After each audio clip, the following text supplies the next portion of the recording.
কথায় আছে চোরের 10 দিন তো গৃহস্থের একদিন। 10 দিন চোরা চুরি করে একদিন চোরা ধরা পড়ে, পড়লে ধরা রেহাই নাই, গণধোলাই খাবেই ভাই। উল্লিখিত কথাগুলির আরও একবার বাস্তব প্রমাণ মিলল। পরিবার সহ স্ত্রী থাকা সত্ত্বেও অপর এক মহিলার সাথে অবৈধ সঙ্গম করতে গিয়ে হাতে নাতে ধরা পড়ল বিএসএফ জওয়ান নারু দাস। এই মুহূর্তে টিভির পর্দায় যার ছবি আপনারা দেখতে পাচ্ছেন তিনিই সেই গুণধর জওয়ান।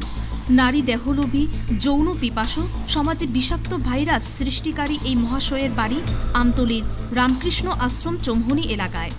যতটুকু জানা গেছে তার আরও একটি বাড়ি রয়েছে দেবটিলার বাইপাসে, আর সেই বাড়িতেই এই মহিলাকে নিয়ে দরজা বন্ধ করে শারীরিক আনন্দ উপভোগ করার সময় হাতে নাতে ধরা পড়ে অবৈধ প্রেমিক প্রেমিকা। উত্তম মধ্যম দিয়ে এলাকাবাসী দুজনকেই তুলে দেয় আমতলী থানার হাতে। সূত্রে খবর, প্রায়ই এই বাড়িতে রাত সুন্দরীদের আনাগোনা পেয়ে থাকে এলাকাবাসী।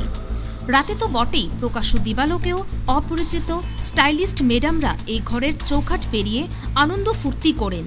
অধিক অর্থ কামাইয়ের ধান্দায় দূর দূরান্ত থেকে স্টাইলিস্ট ম্যাডামরা এসে এই ঘরেই অবৈধ সঙ্গমে মিলিত হন।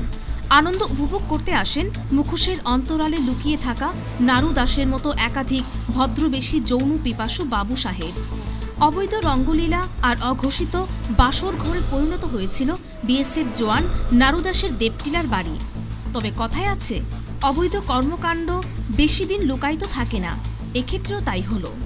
অবশেষে স্থানীয়দের হাতে ধরা পড়ল নারু ও তার অবৈধ বিছানা সঙ্গী। যদিও এলাকাবাসীর হাতে উত্তম মধ্যম খাওয়ার পর ধৃত মহিলা জানিয়েছে ফোনের মাধ্যমেই পরিচয় এবং কথাবার্তা হয়েছে বিএসএফ জওয়ান নারু দাসের সাথে।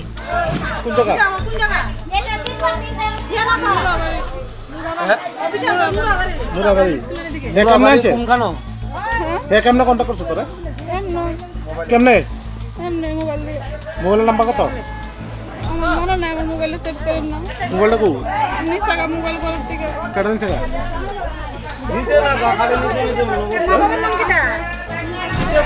মহিলার বাড়ি বিশালগড়ের মুরাবাড়ি এলাকায় রয়েছে বলে জানিয়েছে সে।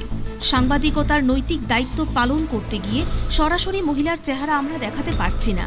ঘটনার সময় যাকে অর্ধ বস্ত্র পরিহিত অবস্থায় পাকড়াও করেছে এলাকাবাসী, ঘটনাকে কেন্দ্র করে স্থানীয় জনমনে ব্যাপক চাঞ্চল্য ছড়িয়েছে। Bureau report, news vanguard.